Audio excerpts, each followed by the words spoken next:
Thank you for joining us today. And Minister Freeland, I want to thank you, and Ambassador McNaughton, thank you very much. We had a great discussion regarding the trade negotiations between Canada and the United States. We had a productive and frank meeting. They provided me with an update on the progress we're making, and I reaffirmed Ontario's government standing shoulder to shoulder with our federal counterparts. I also shared the concerns of our steel, aluminum, and automotive industry, their concerns when we met yesterday. My friends, we must stand together during these critical negotiations because there's so much at stake. Jobs across our economy, workers and their families, entire communities are all counting on us to defend Ontario's interest and Canada's interest, and we will do just that. We will stand united as a nation because we're all in this together. Ontario will not sit on the sidelines. We will defend Ontario jobs. And as I've said, Ontario is open for business. We're open to trade and investment. We'll create business-friendly environment. We'll lower taxes, lower hydro rates, cut red tape and regulation. We'll do our part to create jobs to make Ontario more competitive. We're going to work hard to keep our economic ties with the U.S. strong, because the relationship between Canada and the United States is the greatest economic relationship in the entire world. Our province is already, just think of these numbers, out of 19, we're the largest, 19 states, we're the largest trading partner. We're number 2 to 9 other states.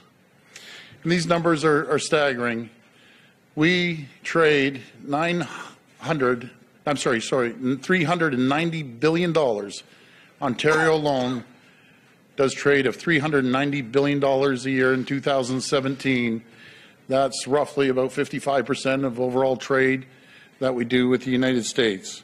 And we want to expand this even further. I'm ready to take our case to the American political and business people down there and voice our opinion, work closely, again, with our federal counterparts. And it was a real privilege, again, speaking to the Minister and the Ambassador. We're going to be working hand in hand to make sure that we negotiate this trade deal and make sure we're successful at that. I believe by working together, we can get a great deal on both sides that we can be proud of, because everyone benefits when a deal gets struck here. The U.S. wins, Canada wins, and Ontario wins, and we look forward to that. And again, Minister, I want to thank you. It's a pleasure. Ambassador, it was a real pleasure, and I want to reaffirm that we will stand shoulder to shoulder with our federal counterparts to make sure that we have an acceptable trade deal with our neighbors and our friends. I emphasize our friends south of the border. Thank you. Merci beaucoup, Monsieur le Premier ministre désigné. C'était un très grand plaisir pour moi d'avoir l'opportunité de parler avec le Premier ministre désigné de l'Ontario, Monsieur Doug Ford. Nous avons parlé de l'ALENA, de l'acier, de l'aluminium, de le secteur automobilier.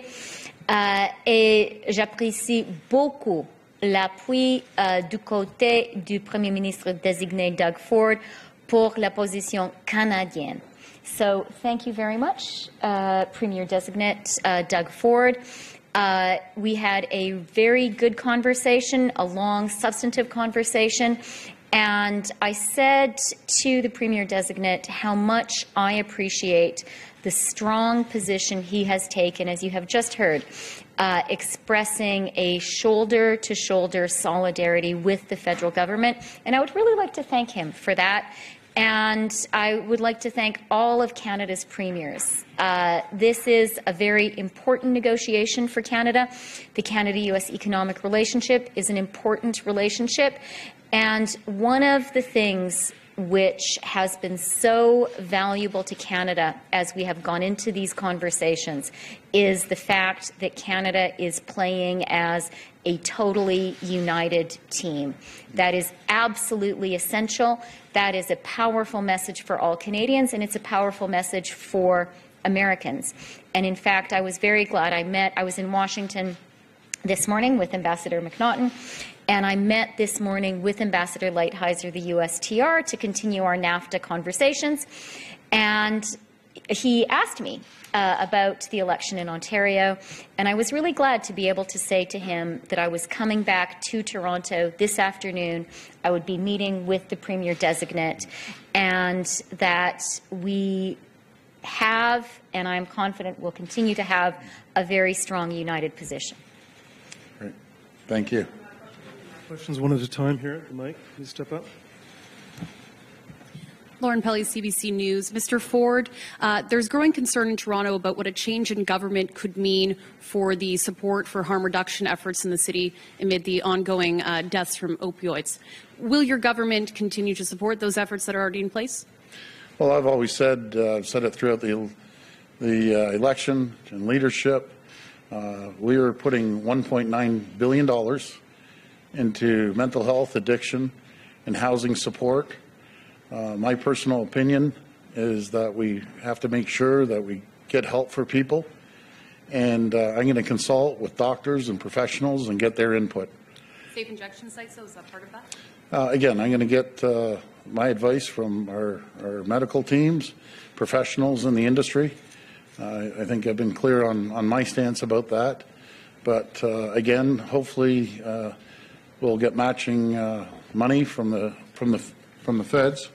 Sorry. It's not part of the NAFTA negotiation, let me be clear. But it's, again, we're going to put $1.9 billion. Hopefully the federal government will match that $1.9 billion. It will be the largest investment, mental health, addiction, and housing this country's ever seen, total of $3.8 billion. And again, I think it's absolutely critical. I call it an epidemic that we have to save lives. And the way, in my opinion, you save lives, first of all, you get the professional advice from the doctors and professionals, but you also need to give these people the support that they need. Marika Walsh with iPolitics. This is for both of you. Many industry groups and workers are feeling really anxious and squirrely about the tariffs that are already in place, but also the threats of auto tariffs. So, Mr. Ford, I'm wondering if you can shed any light on what confidence you have of whether this will or won't happen and what your message is for Ontario workers who would be affected. And Ms. Freeland, I'm wondering if your government would support some sort of support package for the auto and steel sectors. Well, good question. I can reassure the people in the automotive industry and the steel and aluminum industry, we're going to work hard with our federal counterparts here. I have all the confidence in the world and the ambassador and the minister, the job they're doing.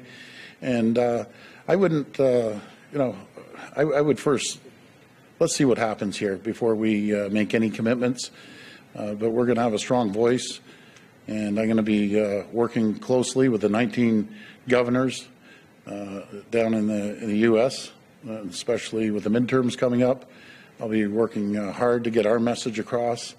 Again, we have a great relationship with the United States. We have a great business relationship, personal relationship, largest unprotected border in the world. The fight shouldn't be with Canada, in my opinion. We're going to continue on with that great relationship, and I know the federal government's working extremely hard around the clock to make sure we continue with that relationship. Minister? Okay. Thank you very much for the question. So let me start with the steel and aluminum tariffs.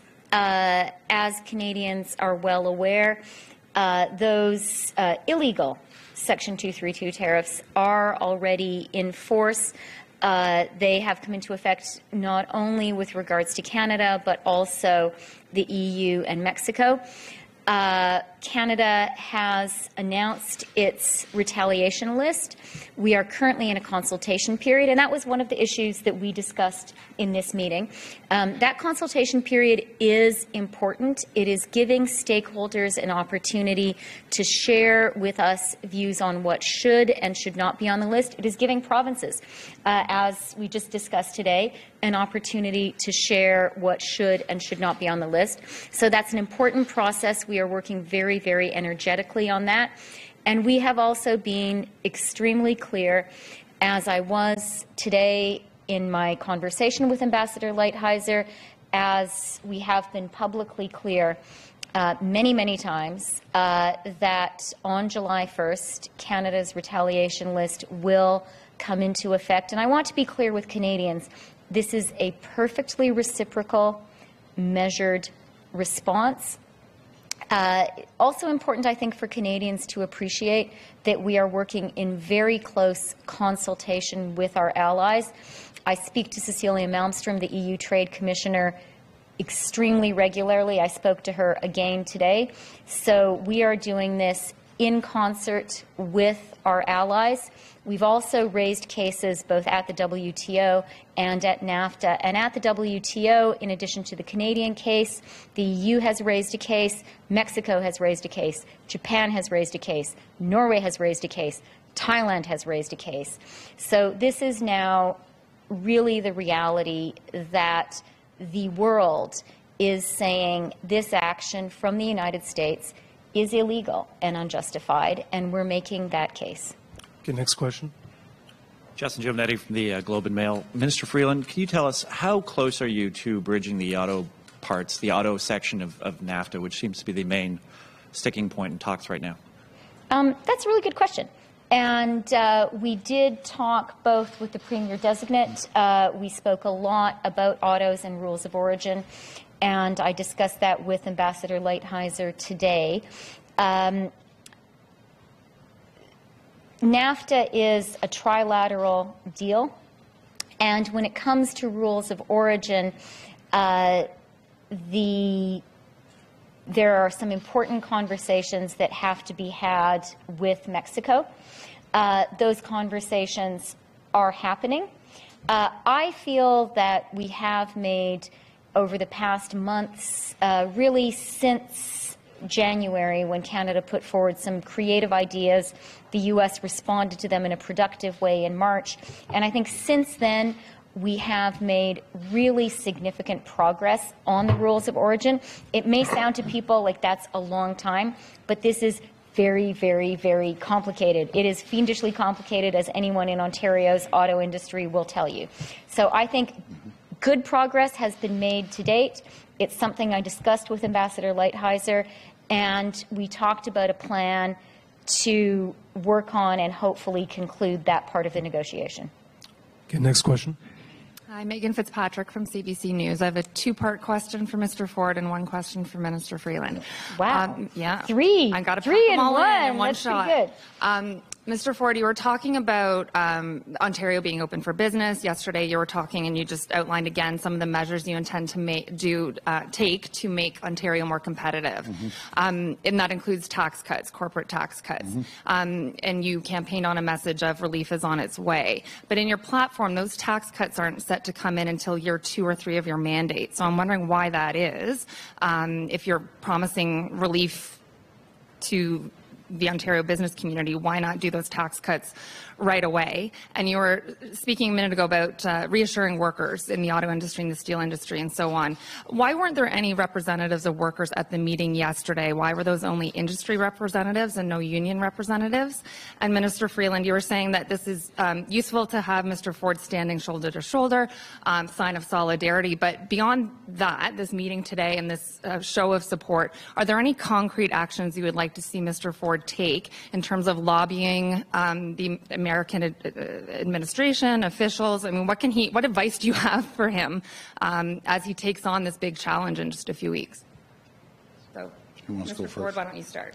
Okay, well, first of all, we'll be taking measures. We're already starting to take measures on reducing the burden onto companies and also the people of Ontario we're going to reduce the gas tax by 10 cents per litre, which plays a role right across the board. We will be visiting the tax relief for small businesses of 8.75%, as well as the corporate tax of bringing it down from 11.5 down to 10.5. But that's only in two, right? Again, we will confirm that. We want to. Well, it may change because we want to find out what are the real numbers, because we don't know the real numbers yet. When we get into office, we'll find out the real numbers. We'll have a finance minister of finance, I should say. We'll be going through the books. We're also bringing external auditors in to go line item by line item review to drive efficiencies. So the people and the businesses of Ontario will have tax relief. Again, we have 380,000 regulations